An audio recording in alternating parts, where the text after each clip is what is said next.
Oi, Aline, quem que é esse cara? Quem que é Netanyahu? Por que que ele é tão controverso lá dentro? Antes de acontecer tudo isso, ele tava sendo criticado. Quem que é esse cara para vocês lá? Qual é a sua sensação lá dentro?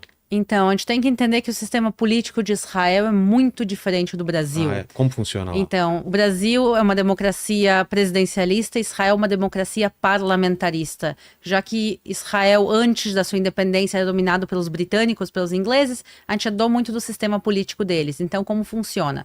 A gente tem eleições a cada 4 anos Tá. e a gente não vota para presidente, a gente não vota para primeiro-ministro. A gente vota para o parlamento.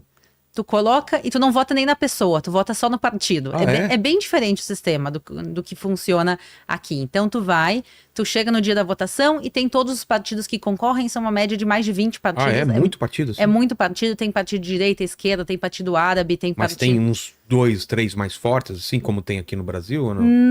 Tem alguns mais fortes, entre eles o partido Benjamin Netanyahu, que é o Likud, Tá. mas tem aí alguns partidos já fortes, ele não é o único, tem sempre uns dois, três mais fortes. E tem esse lado, assim, tipo, um partido é mais à direita, um partido é mais à Sim, a gente esquerda? tem partido de direita, a gente tem partido de esquerda, a gente tem partido de extrema direita, extrema Sei. esquerda, a gente tem partidos árabes. A gente, inclusive no governo anterior, tinha no governo, na coalizão do governo, tinham árabes e muçulmanos no governo, tinha ministro muçulmano em Pô, Israel. Como funciona? Então, a gente, no dia da eleição, a gente vai e vota no partido. Cada partido tem uma lista de 1 a 120. certo. E aí, segundo o número de votos que cada partido ganha, ele ganha o número de cadeiras do parlamento. Então, tem 120 cadeiras, e aí se calcula X votos por cadeira. Então, o partido Benjamin Netanyahu vai ganhar aí, sei lá, 30 cadeiras. Daí, o 1 ao 30 da lista entram. E assim se dividem as cadeiras, e obviamente sempre tem partidos que não ganham. O mínimo de cadeiras é 4, então partidos que ganham menos de 4 cadeiras não entram. Então, aí se juntam. Para ti ser o primeiro-ministro de Israel, tu tem que ter 61 cadeiras. Ninguém nunca na história de Israel conseguiu 61 cadeiras. E aí? E aí tu tem que fazer uma coalizão. Ah, tá. Tu tem que juntar alguns partidos e governar.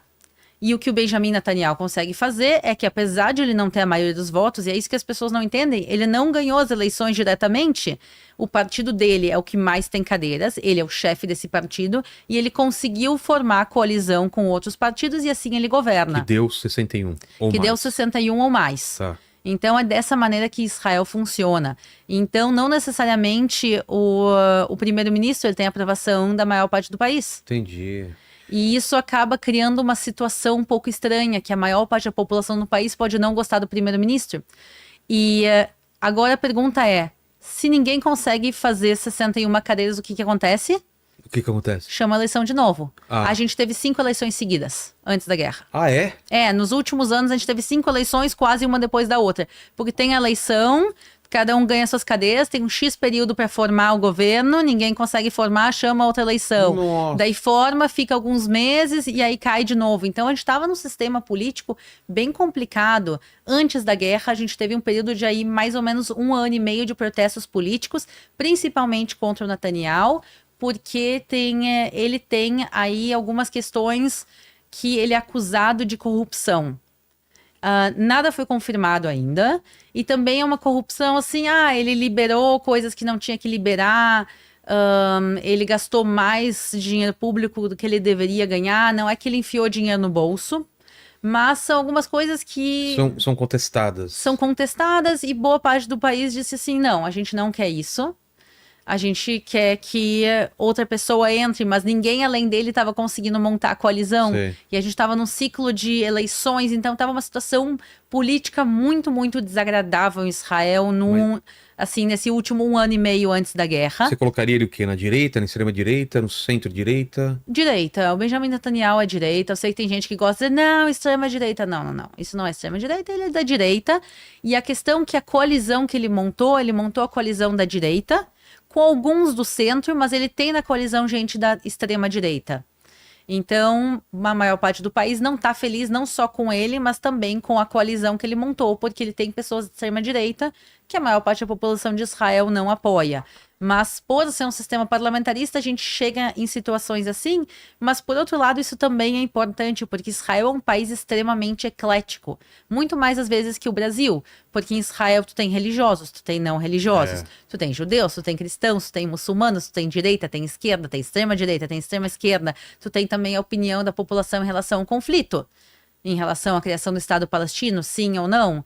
Então tu tem muitas opções de população, e é um pouco difícil tu achar uma pessoa que represente a todo o país. E dessa maneira parlamentarista, tu tem uma maneira que, ok, tem um primeiro-ministro, mas ele responde a pelo menos metade do parlamento. E aí esses partidos juntos mandam no país. E aí tu tem uma representação muito maior. E isso acaba sendo uma vantagem para um país tão eclético como Israel.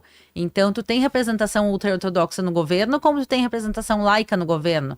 Tu tem cristãos no governo, como tu tem judeus no governo. Então, assim, tu consegue representar mais da população, mas também acaba, às vezes, criando situações ruins. E quando começou a guerra, quer dizer, todo mundo ficou, de uma certa maneira, muito decepcionado com o governo, alguns até brabos com o governo, mas também com essa questão assim, não vamos derrubar o governo agora, não vamos chamar eleições agora, porque a gente precisa de um governo forte.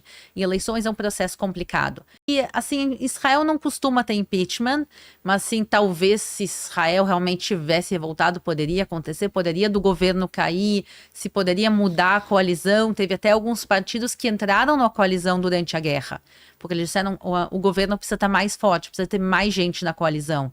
Então, mais pessoas entraram para fortalecer a coalizão. Então, teve sim um pouco de movimento político, mas a ideia do país é não vamos derrubar o governo agora, porque antes estavam protestando, pedindo a renúncia dele. Entendi. E aí começou a guerra, meio que se parou com isso, mas a gente ainda vê algumas pessoas assim se manifestando Eu vi lá contra. nas ruas, lá na praça, numa praça grande lá. É, E tem muita gente falando, né? Tem uma linha de pensamento que é bom pra ele prolongar a guerra porque ele não cai. Você acredita nisso? Dele eu, ter esse pensamento? eu não acredito. Ele serviu ao exército de Israel. Ele foi de uma unidade combatente de elite. O irmão dele é um herói de guerra em Israel. O irmão dele se chamava Yonatan Netanyahu. Um avião israelense foi sequestrado para Entebbe, na África. Tem até um filme, né? Tem o filme. Eu assisti o filme. E o que acontece é que o Mossad fez uma mega operação militar junto com o exército de Israel para resgatar os civis de dentro desse avião. E foi uma operação histórica assim, em Israel e no mundo. E quem estava comandando essa operação era o Yonatan Netanyahu, o irmão do Bibi, o irmão do primeiro-ministro. Isso já há muito, muito tempo. A gente está falando, acho que foi nos anos 80, se eu não me engano. Depois alguém, se quiser, aí nos comentários verificar e dizer se eu tô certo ou não. Tá. Mas foi aí anos 70, 80 que isso aconteceu. E ele foi o único que faleceu. Nenhum dos Todos foram resgatados com Todos vida. foram resgatados, e a única pessoa de toda a operação que perdeu sua vida foi o Yonatan Netanyahu, que era o comandante da operação, e ele foi o primeiro a entrar. Então, eu acho que o Benjamin Netanyahu, ele sabe o que é combater pelo Sabe o exército, custo. sabe o custo na própria família dele, e eu não acredito que ele seja sanguinário a esse ponto. Eu não concordo, obviamente, com muito da política dele, mas eu não acredito que ele seja uma pessoa sanguinária que vai prorrogar uma guerra que está morrendo gente dos dois lados simplesmente para se manter no poder. Mas eu também acredito. A operação que ele faleceu foi em 4 de julho de 1976. Tá. 76. E vê o nome do filme pra mim, não sei o que, em Entebbe.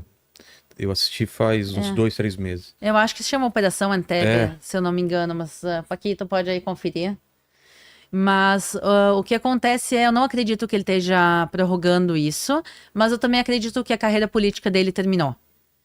Eu acredito que quando tiver eleições de novo, eu não acredito que ele vai conseguir o mesmo número de Entendi. cadeiras.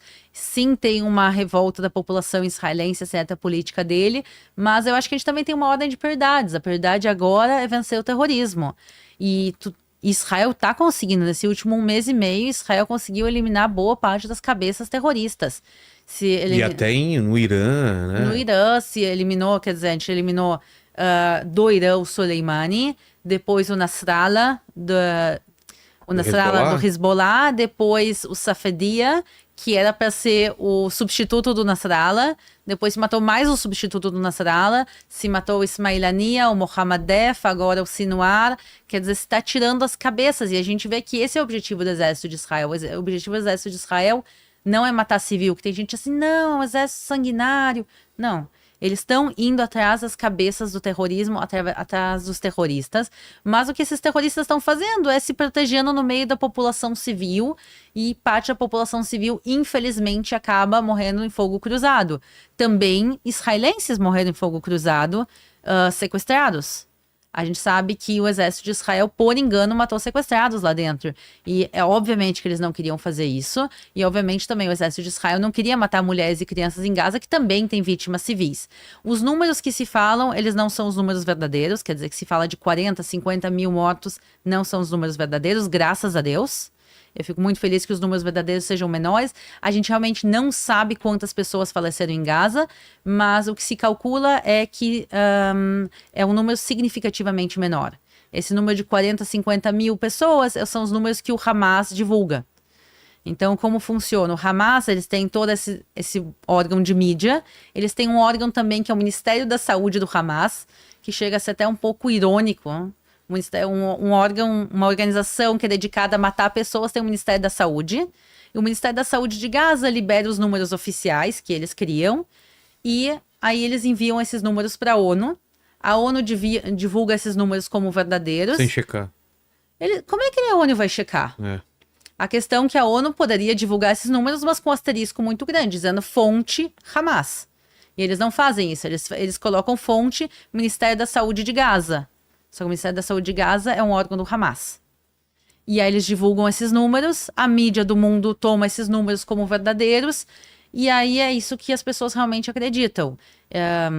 Obviamente, cada vida que se perde no conflito é uma tragédia, e tem uma tragédia acontecendo dos dois lados da fronteira, como o 7 de outubro e tudo o que está acontecendo desde então em Israel é uma tragédia, também é uma tragédia que infelizmente está acontecendo dentro de Gaza, e a população de civil de Gaza está sofrendo, também por outros motivos, mas principalmente pelo que o Hamas está fazendo com eles.